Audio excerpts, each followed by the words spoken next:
Il est 13h, bonjour à tous, voici les titres de ce samedi 3 juillet. C'est le premier grand week-end de départ en vacances. Avec les restrictions sanitaires, les Français plébiscitent les destinations proches. Cette année, c'est le Sud-Ouest et les Pyrénées qui sont privilégiés. 3h10, c'est le temps moyen quotidien que passe un enfant devant les écrans. Pour les spécialistes, cette pratique nuit gravement à leur développement, un phénomène qui s'est aggravé avec les confinements. L'opération Barkhane, relancée au Mali, Emmanuel Macron avait pourtant annoncé sa fin progressive le mois dernier. 5000 soldats sont engagés dans cette mission. C'est le premier grand week-end de départ en vacances, les autoroutes sont très utilisées. Bison futé voie orange dans le sens des départs, vert dans le sens des retours. Nous sommes partis à votre rencontre sur les aires de repos, vous qui êtes sur la route des vacances. C'est le premier grand week-end de départ en vacances et les autoroutes se densifient. Sur cette aire au sud de Paris, ces nordistes en direction du Lot-et-Garonne profitent d'un premier arrêt. On a passé Paris un peu à la mauvaise heure. Du coup, la petite pause pour les garçons pour que ce soit un peu moins difficile. Et puis, prochaine pause pour le déjeuner.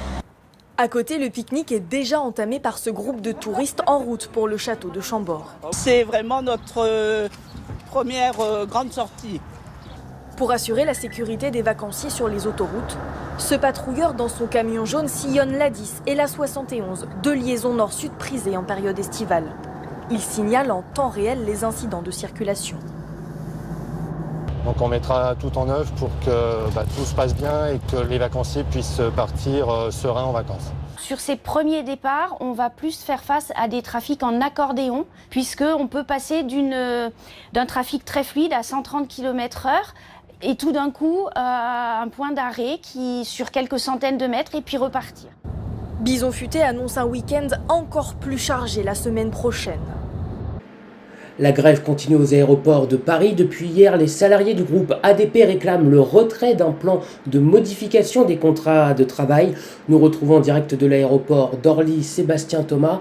Bonjour Sébastien, quelle est la situation sur place ?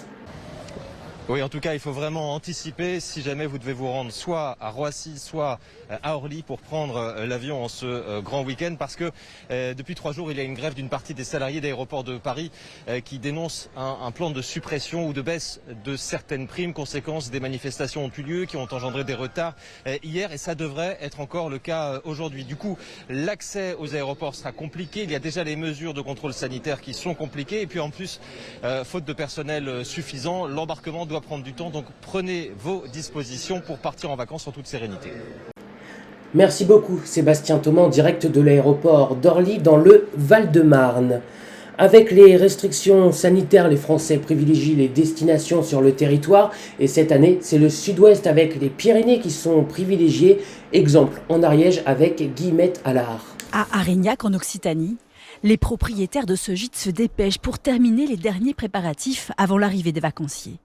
Cette année, les réservations font carton plein. 650 hébergements sont proposés en Ariège. La plupart sont déjà complets, tout comme les campings. Beaucoup de clientèle française qui nous a réservé là. À partir de la semaine prochaine, ça y est, on y est. 95% de remplissage pour le locatif.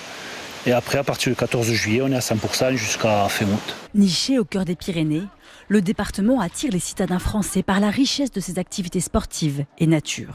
C'est vrai qu'à la fois sur les activités de canyoning, sur de la rando, sur de la location de vélos, sur les sites touristiques dont le château de Foix ici, on voit vraiment des quantités de réservations qui arrivent en ce moment tous les jours.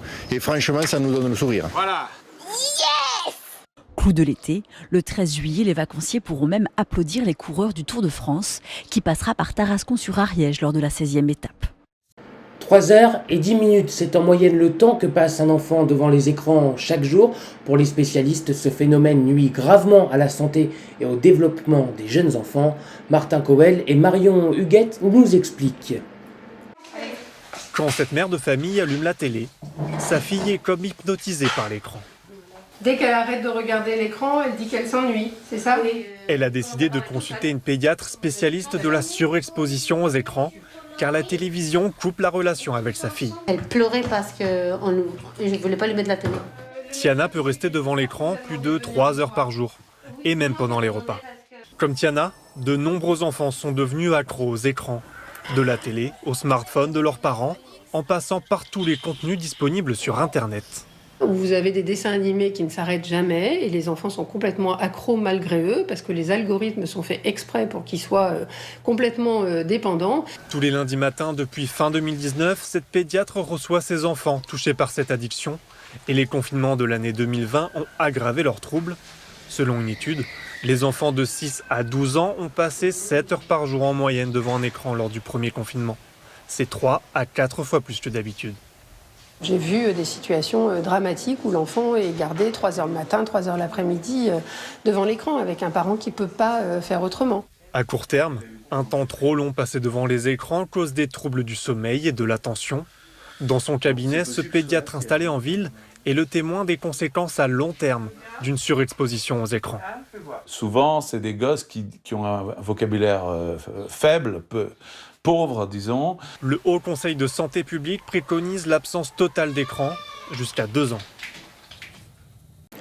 La France reprend finalement ses opérations au Mali. Le président de la République avait pourtant annoncé la fin de l'opération Barkhane le 10 juin dernier suite à un second coup d'État. Les explications de Justine Fraissinet. Le désengagement devait être progressif. La France restera finalement au Mali. Les opérations conjointes avec les forces armées vont reprendre. Dans un communiqué, le ministère des Armées parle de nouveaux engagements des autorités dans cet état crucial pour la stabilité au Sahel. La France a décidé la reprise des opérations militaires conjointes ainsi que des missions nationales de conseil essentielles à l'autonomisation des forces armées. Cette coopération contre les djihadistes démarrée en 2014 avait été suspendue le 3 juin dernier, après un second putsch en 9 mois au Mali. Sous la pression internationale, les colonels putschistes s'étaient ensuite engagés à une période de transition conduite par des civils, des éléments désormais jugés rassurants par la France.